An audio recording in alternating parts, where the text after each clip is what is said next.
আসন্ন সংসদ নির্বাচনে ক্ষমতায় জিতে সব রকম সহায়তা চেয়ে পাকিস্তানি গোয়েন্দা সংস্থা আইএসআই এর সাথে গত কয়েক মাসে 20টি বৈঠক করেছেন জামায়াত ও বিএনপি নেতারা। সৌদি আরবের জেদ্দায় অনুষ্ঠিত এমনই এক বৈঠকে যোগ দেন বিএনপি নেতা তারেক রহমান। সম্প্রতি বিএনপি নেতা খন্দকার মোশাররফ হোসেনের সাথে আইএসআই এজেন্টের টেলিফোন আলাপের সূত্র ধরে অনুসন্ধান চালিয়ে জানা যায় 300 আসনে নিজেদের পছন্দমতো প্রার্থী তালিকাও দিয়েছে আইএসআই।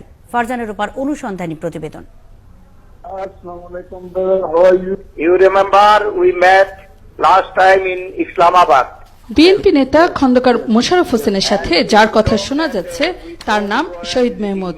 পাকিস্তানি সেনাবাহিনীর সাবেক এই কর্মকর্তা অবসরের পর বসবাস করেন দুবাই। তিনি গোয়েন্দা সংস্থা আইএসআই এর এজেন্ট, যার মূল অ্যাসাইনমেন্ট বাংলাদেশের একাদশ জাতীয় সংসদ নির্বাচনে জামাত বিএনপিকে সহায়তার মাধ্যমে পাকিস্তানি এজেন্ডা বাস্তবায়ন। উপমহাদেশের আন্তঃরাষ্ট্রীয় গোয়েন্দা প্রতিবেদনে জামাত বিএনপি নেতাদের সাথে দুবাই ভিত্তিক আইএসআই এর যোগাযোগের তথ্য মিলেছে।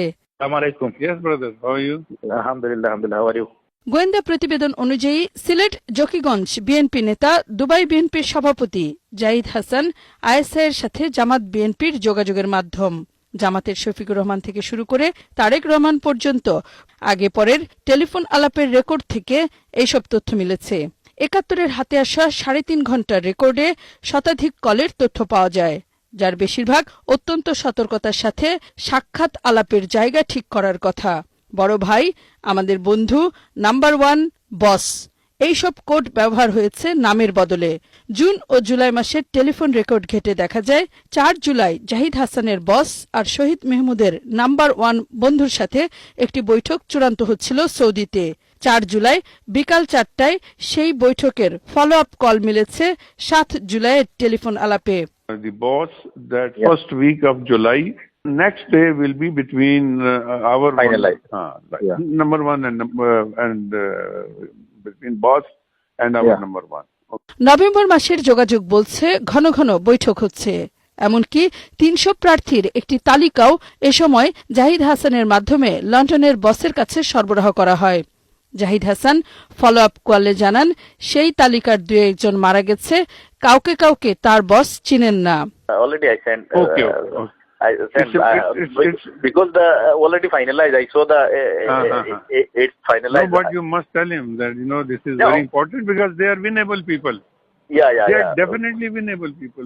এইসব আলাপে ২১ আগস্ট রায় নিয়ে মতবিনিময়ের সময় বসের পরিচয় নিশ্চিত হওয়া যায়, যাতে বলা হয়েছে বস লন্ডন থেকে ভিডিও বার্তা পাঠিয়ে সমর্থকদের প্রতিক্রিয়া জানিয়েছেন। এইসব আলাপে যৌথভাবে নির্বাচনে কাজ করার বিষয়ে আলাপের সময় একবারই উচ্চারিত হয়েছে তারেক রহমানের নাম। Yesterday, my boss he already gave the video. So nothing much effect on overall position. No, see, the issue will be he already told the no any as per we know the decided the Tareq Rahman also the president. Tarique রহমানের উপর যে কোনো মূল্যে জামাতকে জোটে রাখার শর্তে সব সহায়তার প্রতিশ্রুতির কথা জানা গেছে। That side will have better understanding for the bigger game, which is the general elections. সামাজিক যোগাযোগ মাধ্যমে এই টেলি আলাপ প্রকাশিত হলেও বিএনপি জামাত জোটের পক্ষ থেকে কোনো আনুষ্ঠানিক প্রতিক্রিয়া জানানো হয়নি।